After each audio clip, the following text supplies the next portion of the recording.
ಎಲ್ಲರಿಗೂ ನಮಸ್ಕಾರ. ಮಂಕುತಿಮ್ಮನ ಕಗ್ಗದ 13ನೇ ಸಂಚಿಕೆಗೆ ನಿಮಗೆಲ್ಲರಿಗೂ ಸ್ವಾಗತ. ಇಂದಿನ ಕಗ್ಗ ಹೀಗಿದೆ. ಪುರುಷ ಸ್ವತಂತ್ರತೆಯ ಪರಮ ಸಿದ್ಧಿಯದೇನು, ಧರಣಿಗನುದಿನದ ರಕ್ತಾಭಿಷೇಚನೆಯೇ, ಕರವಾಲವನು ಪುಷ್ಪ ಸರವೆಂದು ಸೆಳೆದಾಡೆ, ಪರಿಮಳವ ಸೂಸುವುದೇ ಮಂಕುತಿಮ್ಮ. ನಾವೆಲ್ಲ ಈಗ ಸ್ವತಂತ್ರ ಭಾರತದಲ್ಲಿ ವಾಸಿಸ್ತಾ ಇದ್ದೇವೆ. ಈ ಸ್ವಾತಂತ್ರ್ಯ ಸುಮ್ಮನೆ ಬಂದಿಲ್ಲ. ಅದರ ಹಿಂದೆ ಎಷ್ಟು ಜನರ ತ್ಯಾಗ, ಬಲಿದಾನ, ಹೋರಾಟಗಳಿವೆ ಅನ್ನೋದನ್ನು ಚಿಕ್ಕವರಾಗಿದ್ದಾಗಿನಿಂದ ಕೇಳ್ತಾ ಬಂದಿದ್ದೇವೆ. ಆದರೆ ನಮಗೆ ಇರುವ ಸ್ವಾತಂತ್ರ್ಯವನ್ನು ನಾವು ಹೇಗೆ ಉಪಯೋಗಿಸಿಕೊಳ್ತಾ ಇದ್ದೇವೆ?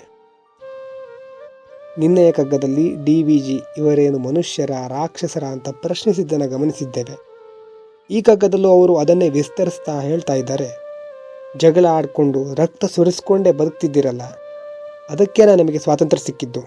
ಇದಕ್ಕೋಸ್ಕರ ಅಷ್ಟು ಜನ ಹೋರಾಡಿ ತಮ್ಮ ಜೀವನವನ್ನು ಮುಡಿಪಾಗಿ ಇಡಬೇಕಿತ್ತ?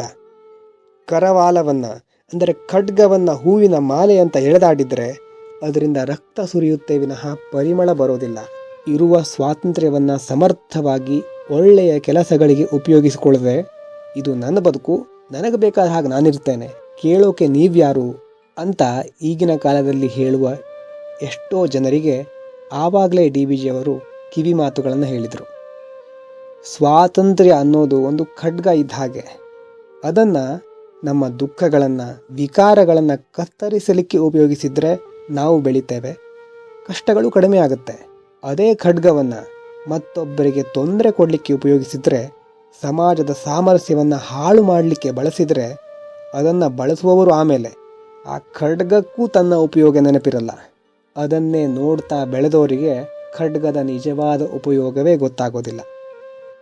ಆದ್ದರಿಂದ ನಿಮಗೆ ಸಿಕ್ಕಿರುವ ಸ್ವಾತಂತ್ರ್ಯವನ್ನು ಕೇವಲವಾಗಿ ತೆಗೆದುಕೊಳ್ಬೇಡಿ ಮತ್ತು ಆ ಸ್ವಾತಂತ್ರ್ಯದಿಂದ ಮಾಡಬಾರದ ಕೆಲಸಗಳನ್ನು ಮಾಡಬೇಡಿ ಅನ್ನೋದನ್ನು DVG ಇಲ್ಲಿ ಹೇಳ್ತಾ ಇದ್ದಾರೆ. ಸ್ವಾತಂತ್ರ್ಯ ಬೇಕು, ಆದರೆ ಆ ಸ್ವಾತಂತ್ರ್ಯದ ಜೊತೆಗೆ ಬರುವ ಜವಾಬ್ದಾರಿಗಳು ಬೇಡ. ಆರೋಗ್ಯ ಬೇಕು, ಆದರೆ ಒಳ್ಳೆಯ ಆಹಾರ ಬೇಡ. ಕೈ ತುಂಬ ದುಡ್ಡು ಬೇಕು, ಆದರೆ ಅದಕ್ಕೋಸ್ಕರ ಶ್ರಮ ಪಡೋದು ಬೇಡ.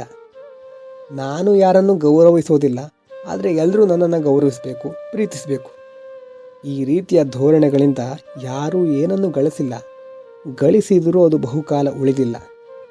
ಆದ್ದರಿಂದ ನಮ್ಮ ಶಕ್ತಿ, ಸ್ವಾತಂತ್ರ್ಯಗಳ ಮಹತ್ವ ನಮಗೆ ಮನವರಿಕೆ ಆಗಲಿ.